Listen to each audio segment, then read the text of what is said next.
Bien, en la continuidad de nuestro programa tenemos aquí dos amigos invitados porque el martes que viene, ahí en la FESTRAM, en General López y Avenida Freire, se va a presentar, según nos dice la invitación, un trabajo de investigación histórica, un documental y audiovisual sobre la rebelión popular de Santa Fe en 1972, que el pueblo le ha puesto el nombre del Manzanazo. Esto será el martes a las 7:30, pero vayan agendando. Un libro, una serie audiovisual, dice, un reservorio documental. Bueno, pero como dicen documental, audiovisual, libro, nosotros queremos saber. Y están con nosotros Luis Larpín, que me dijeron que él fue protagonista, en sus, como se decía antes, en sus mocedades, de aquel episodio que se llamó El Manzanazo, que nosotros charlando por ahí con pibes más jóvenes, le decíamos el manzanazo, así como naturalizándolo, y dice, ¿qué es eso? Cosa que es interesante también. Y está Martín Orellano, que es el autor del libro, que se va a presentar este martes. Bueno, ¿cómo estás, Martín? Tanto tiempo, ¿bien? Muy contento de Bienvenido. estar acá en este lugar. Un placer, igual para nosotros, ¿eh? Un placer. Luis, también. ¿Por dónde arrancamos? A ver, ¿arrancamos por el autor o por el marco? No, por el marco, por esto que vos decías, los que no conocen. Desde el año 69 al 72 hubo rebeliones populares masivas en la Argentina, de las cuales, ¿qué se recuerda? Cordobazo. El Cordobazo, y en la provincia de Santa Fe, el Rosariazo. El Rosariazo, el Viborazo. Claro. Ya los que leyeron más o estudiaron más saben de que hubo más. El Ahora, Colonazo.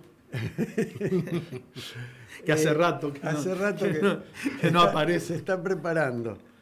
Bueno, en Santa Fe hubo una gran rebelión que en el momento no se lo llamó santafesinazo y después se tomó este nombre del Manzanazo por un episodio muy simbólico que ocurrió en el final de todo esto. Pero fue 25 días de huelga municipal apoyadas por toda la ciudad con participación estudiantil, gremial de los demás sindicatos, barrial sobre todo, porque eran todos los barrios del oeste donde vivían los municipales, y que terminó en una gran movilización y enfrentamiento con el ejército nada menos, no con la policía, sino con el ejército que había venido a Santa Fe previniendo de que hubiera alguna cuestión. Lo que sucedió es que ese evento que ocurre ahí es que cuando va pasando el tren por la vía de Villa del Parque... Estamos hablando ahí en las adyacencias del Puente Negro que está en Suipacha y en la bajada, claro, en el límite que es el barrio Roma, Santa Rosa y Villa del Parque. Claro, entonces allí en ese terraplén, que por supuesto ocultaba lo que había del otro lado, ¿no? Es decir, era una barriada muy pobre y postergada, con una barricada frenan el tren y eso hace un corte con los efectivos del ejército que estaban del otro lado. Y dentro del tren había manzanas. O sea, uno de esos vagones cerrados transportaba manzanas. Tenía manzanas. Lo abren y con las manzanas empiezan a tirarle a los efectivos del ejército que estaban ahí queriendo entrar. Digamos, ese es el nombre porque, es decir, para nosotros, los de aquella época, el manzanazo es una cosa que quedó en nuestra memoria. Para la gente de hoy es una novedad. Pero lo importante es que todo este trabajo lo que rescata es todo lo que fue ese proceso de lucha popular, de participación, de integración de sectores y de gran amplitud política. O sea, no era un solo espacio político, era todo, digamos, al final, en los últimos días, todos los partidos democráticos de Santa Fe apoyan la huelga municipal, por ejemplo. Pero esa es una buena pregunta. ¿Qué composición tenía el reclamo? Claramente, seguro el sindicato, claramente otros sindicatos, los sindicatos de aquel tiempo, pero ¿qué composición social, política, qué identificación tenía ese reclamo? ¿Se empieza a hacer masivo en las calles por fuera de lo tradicional? Sí, tiene base en las familias municipales del oeste de la ciudad, que como eran parte de sus barrios, tienen apoyo de toda su barriada. De las comunidades cristianas, que eran muy importantes en esa zona, donde estaban los curas tercermundistas. Claro, el Padre Catena, ¿no? Claro, en todos esos barrios había grupos de comunidad muy fuertes y muy ligados a la realidad social, ¿no? O sea, no solo la cuestión religiosa. Tuvo un gran apoyo de otros sindicatos que también estaban en conflicto. O sea, los docentes habían tenido un paro enorme un tiempito antes, los metalúrgicos estaban con muchos problemas, y apoyo estudiantil, tanto universitario como secundario, porque ahí paralelamente estábamos peleando el medio boleto, por ejemplo. Mirá vos, el medio Ahí, boleto. en ese mismo momento se da el desenlace de los dos. Y otra pregunta, Luis, para que nos ubiquemos en aquella ciudad. Hay una pelea que se da casi ahí cuerpo a cuerpo o a manzanazo limpio en el límite de lo que determinada ciudad le gusta mirar, ¿no? Villa del Parque, el Triángulo en ese entonces, Santa Rosa, casi siempre mirados de soslayo. Y cómo iba la vida en el centro de la ciudad. Nosotros nos decían que, qué sé yo, que por ejemplo estaba toda la basura tirada porque nadie la recogía, lo cual ya cambiaba la fisonomía. ¿Cómo lo vivía la otra parte de la ciudad? Bueno, la otra parte va viendo las consecuencias, porque una de las cosas que se rescata en este trabajo de investigación, que le llevó mucho tiempo al grupo que lo hizo, yo me sumé en los últimos meses, pero lo que se rescata, por ejemplo, es el papel que tenía la municipalidad en la ciudad. La municipalidad manejaba todos los servicios de la ciudad.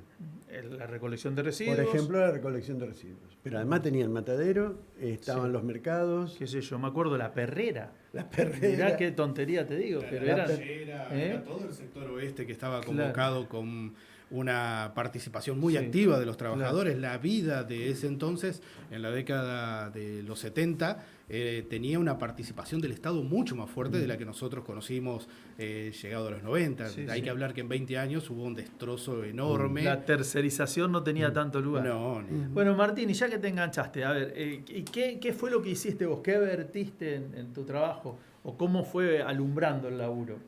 A mí me convocan después de 8 años de investigación. Nosotros tenemos un compañero que el Muni. Miguel Rico. Miguel Ángel Rico, que se cargó al hombro toda esta investigación. Estuvo 8 años trabajando. Y cuando me convocan para escribir el libro, me encuentro con que había toneladas de información y con detalles que tienen que ver. Había boletos de esa época, boletos de colectivo de esa época, en el medio de la investigación. Y vos decís, lo más difícil que me encontré fue trasladarme a un momento histórico muy particular que, como te decía recién, se diferencia mucho de este presente y del presente que yo conocí. Claro. Uno se incorpora a la vida política o al conocimiento de su entorno en la década del 90 y el panorama en el 70 era absolutamente distinto. Y lo difícil y lo que... Bueno, a mí me costó un año escribir el libro con toda esa investigación ya realizada. Por eso uno cuando habla de libros de investigación se sabe que dura mucho tiempo, pero yo tenía... Ya tenías la previa. Y yo me paré arriba de los hombros de esta gente que trabajó y trabajó muchísimo para poder llevarlo adelante. Y lo difícil fue poder dibujar postales de aquel momento a quien lo va a leer y que probablemente no haya conocido ese entonces. Explicarle a Larpín es fácil.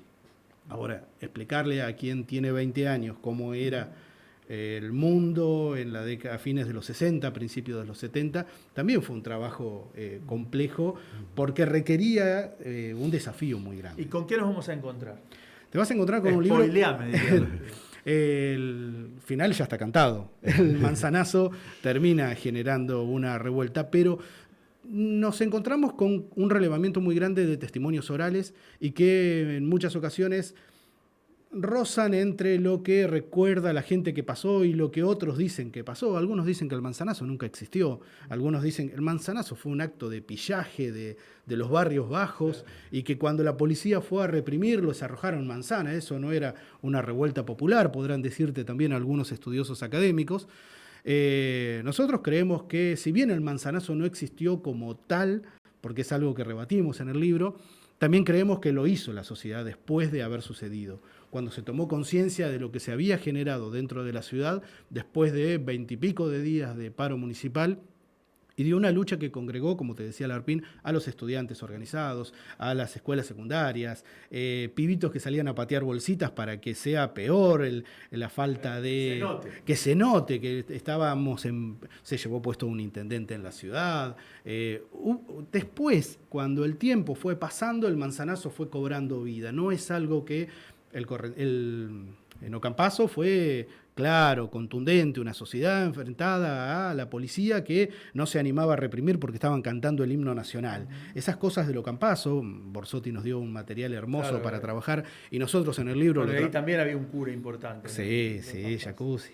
Pero además nosotros lo tomamos como la chispa inicial de todos los ASO. Hubo casi unas 46, creo que mi memoria no me falla, ASOs en todo el país. Este de Santa Fe fue uno de los que se investigó con posterioridad. No fue tan claro en el momento. Está el Choconazo, hay un montón de espacios que se fueron levantando porque, y ahí sí el spoiler se nos va, había una política del gobierno nacional dictada por el Fondo Monetario Internacional que estaba ajustando sobre los más desprotegidos. Y eso generó una pueblada en cada lugar del país. Me he quedado sin tiempo, pero les agradezco mucho que hayan venido. Reiteramos, el martes, 7:30 de la tarde. 6:30 de la tarde en Festram. Ahí estamos viendo, si nos siguen por el canal de YouTube, el flyer. 6:30, ahí en Avenida Freire 1635 en Festram. Bueno, no sé si les quedó, además de invitar, refrendar algunos nombres que hayan participado de esto. Marta Moreira y sobre todo alguien que queremos muchísimo, Marta. Ana Salgado. Ana Salgado Claro. Fue parte del puntapié de este trabajo de investigación y a quien lamentablemente, seguramente va a estar con nosotros, Claro que sí. Este martes. Gracias a Martín Orellano, gracias a Luis Larpín. Nos vemos el martes ahí. El martes, a la hora por supuesto. señalada. Gracias.